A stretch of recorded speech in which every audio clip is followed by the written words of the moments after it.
જય રામનાથ મિત્રો, તો સ્વાગત છે તમારું અમારી ચેનલ સાસ બહુ કિચનમાં। અને આજની આપની રેસીપી હે અડદની દાળ, છાસવાળી અડદની દાળ। તો આપણે એના માટે બધી વસ્તુ રેડી કરી દીધી છે, તો તમને બતાવું। તો જો આ છે અડદની દાળ, મેં પહેલેથી ધોઈ અને પલાળીને રાખી દીધી હતી। આ છે છાસ,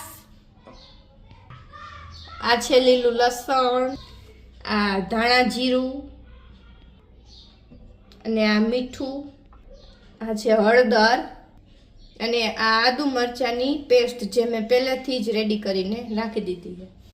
તો જો આપણે સૌપ્રથમ ગેસ ચાલુ કરી અને એમાં જે આપણે આ દાળ ધોઈને રાખી હતી એને બાફવા મૂકી દઈશું।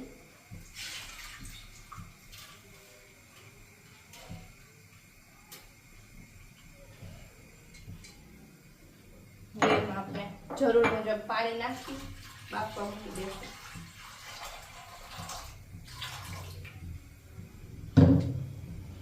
એમાં એડ કરશું થોડુંક મીઠું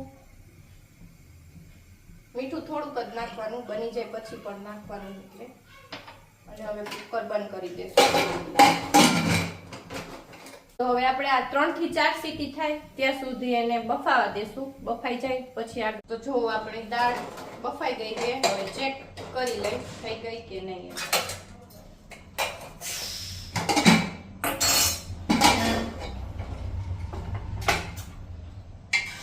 જો આપણી દાળ મસ્ત બફાઈ ગઈ છે। જો દાળ થઈ ગઈ રેડી, એકદમ મસ્ત જો આ રીતની બફાઈ ગઈ છે। હવે આપણે એને અલગથી તપેલીમાં કાઢી લેશું। હવે આ વાસણમાં મૂકી અને કાઢી લેશું દાળ એમાં।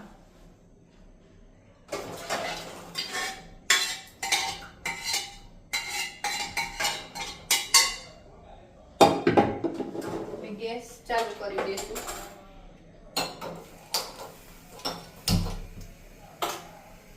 ગેસની ફ્લેમ ધીમી કરી નાખવાની, બધા મસાલા એડ કરવા। હવે એમાં નાખશું થોડી હળદર,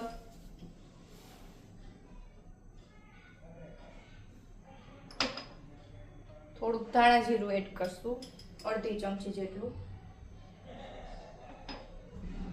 થોડીક આદુ મરચાની પેસ્ટ। બહુ તીખી નથી કરવાની, કારણ કે આની ઉપર આપણે જે સૂકું લસણ આવે ને લાલ, એની ચટણી સાથે ખાવાની હોય, એટલે લીલું મરચું માપનું નાખવાનું। બધું મિક્સ કરી નાખશું। એમાં થોડું મીઠું નાખશું, અડધી ચમચી મીઠું સ્વાદ અનુસાર નાખવાનું, કારણ કે આપણે બાફવામાં પણ નાખ્યું હોય।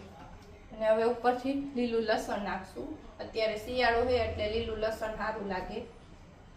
ગેસની ફ્લેમ ફાસ્ટ કરી અને એને થોડીક વાર ઉકળવા દઈશું એકદમ। તો હવે આપણે એમાં થોડીક છાશ એડ કરશું।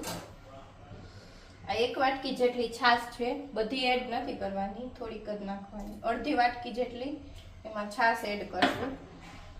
હવે એને મિક્સ કરી દઈશું।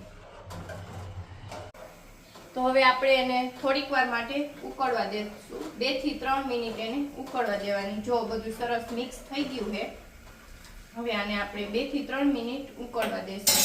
ગેસ ધીમો કરી, બહુ ધીમો નહીં બહુ ફાસ્ટ નહીં, મીડિયમ ગેસે ઉકળવા દઈશું। તો જો આપણી દાળ સરસ થઈ ગઈ છે, એકદમ મસ્ત આવી રીતના ઘટ્ટ થઈ ગઈ છે। તો હવે ગેસ બંધ કરી દઈશું અને દાળને આપણે હવે સર્વ કરી દઈશું। જો સરસ થઈ ગઈ આપણી દાળ। હવે આપણે એને ગાર્નિશ કરશું,